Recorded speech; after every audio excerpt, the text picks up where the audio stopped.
Pak Robin, jadi kapan tepatnya bansos PKH ini bisa dicairkan atau diterima oleh keluarga penerima manfaat? Dan rencananya tahapan itu nanti akan seperti apa? Berapa bulan sekali ini bisa cair? Ya, terima kasih Mbak Maria. Jadi ingin saya sampaikan bahwa program PKH itu memang program bantuan sosial yang disasar kepada 10 juta keluarga penerima manfaat yang memang secara rutin kita berikan setahun dalam kurun waktu setahun itu 4 kali, jadi per 3 bulan. Alhamdulillah untuk tahun 2025 ini kita juga sudah mulai menyalurkan program PKH ini mulai dari minggu pertama Februari, dan hari ini juga sudah berproses secara bertahap menuju ke 10 juta penerima, dan insya Allah mungkin nanti minggu depan sudah bisa selesai penyaluran sampai kepada 10 juta keluarga penerima manfaat. Oke, jadi ada 10 juta penerima manfaat ya Pak ya. Itu apakah ada penambahan atau perbedaan data dari periode sebelumnya atau sama Pak? Ya, untuk periode memang per 3 bulan penerima memang sangat dinamis. Pasti kalau kemudian ada yang berbeda, pasti karena memang dalam kurun waktu 3 bulan kemungkinan kan ada yang meninggal, kemudian ada yang pindah, kemudian ada yang berpindah kelas dan kawan-kawan. Nah, itu memang dimungkinkan dan memang terjadi dalam periode 3 bulanan. Oke, baik. Nah, kalau begitu Pak, karena banyak juga masyarakat pada periode sebelumnya atau pada tahun lalu ya, periode lalu itu mengatakan bahwa bansos ini katanya belum tepat sasaran. Itu bagaimana Pak? Apakah ada perbaikan keluarga penerima manfaat data-datanya di sini atau bagaimana? Ya, baik, ini sebagai informasi juga.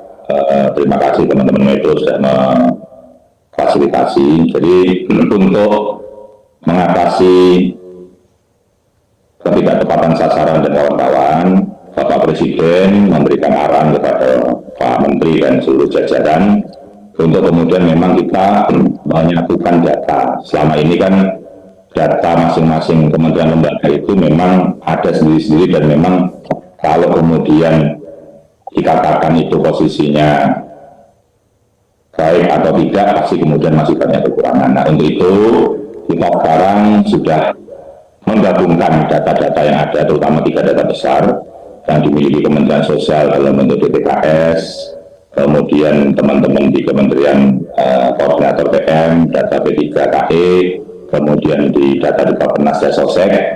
Alhamdulillah sudah berhasil dilebur menjadi satu, ditambah kemudian data-data dari kementerian lembaga lainnya, data PLN, data dari PKN, dari AU dan macam-macam, yang alhamdulillah sudah selesai dikerjakan oleh BPS untuk penyatuan data ini, sehingga kemudian nanti data ini akan digunakan untuk triwulan kedua untuk salur bansos gitu. Oke. Nah, memang kita hari ini posisinya masih menggunakan untuk triwulan 1, memang sementara kesepakatan para menteri, kita masih menggunakan data DPKS sambil kita memastikan data tunggal sosial ekonomi nasional kita lakukan uji petik di lapangan untuk nanti kita siapkan di periode triwulan kedua tahun ini. Oke, jadi seharusnya kali ini lebih tepat sasaran ya Pak ya? Insya Allah nanti untuk yang triwulan kedua bisa kemudian jauh lebih baik. Artinya memang di triwulan 1 ini nanti kita juga memberikan, ya kemarin kan banyak masukan saran yang perlu kita fasilitasi, dan Pak Menteri Sosial sudah memerintahkan kita untuk kemudian kita menyiapkan aplikasi cek bansos untuk kemudian menampung masukan saran ya dari warga. Ya. Bahkan sudah disiapkan ada 2 jalur.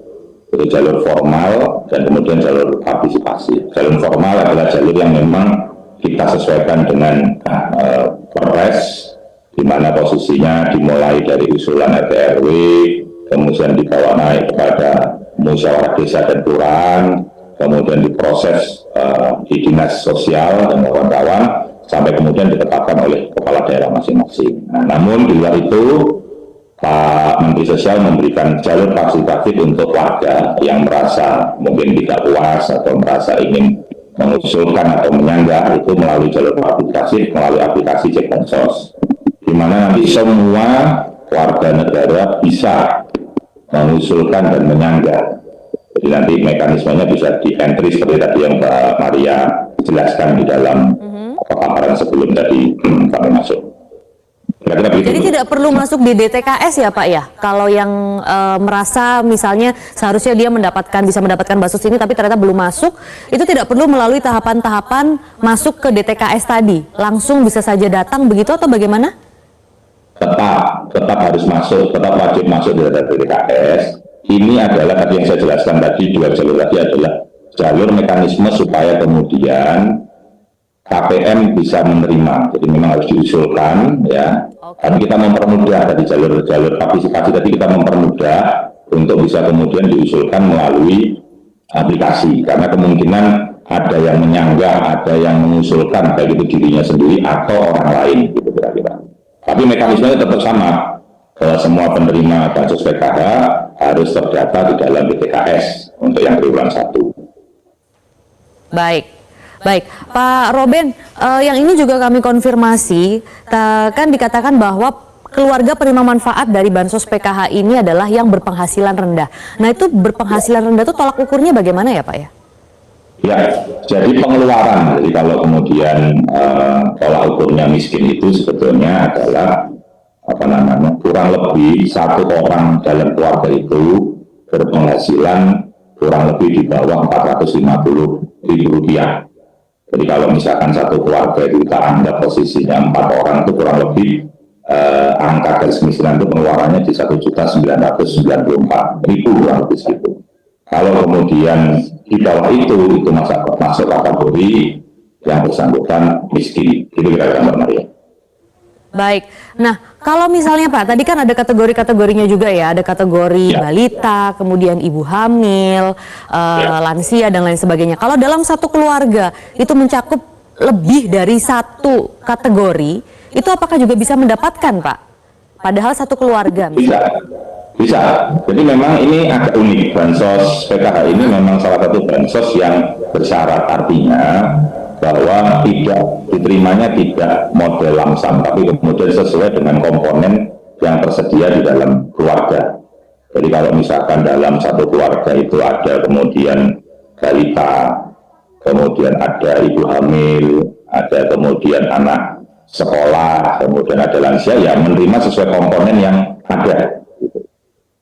Baik, Pak Roben, mungkin tadi sudah dipaparkan ya, memang kita sudah memaparkan tujuan dari bansos ini, tapi sebenarnya kita juga ingin lebih mengetahui apa harapan dari pemerintah dengan dicairkannya nanti bansos ini, karena sudah pernah dijalankan di periode sebelumnya dan ini kembali dilanjutkan begitu ya. Jadi apa Pak yang ingin ditingkatkan melalui bansos PKH ini?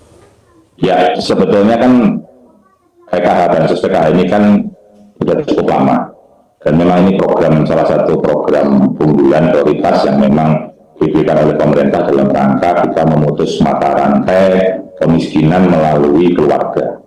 Makanya kemudian komponennya ada kesehatan, ada pendidikan, ada kemudian disabilitas dan lansia.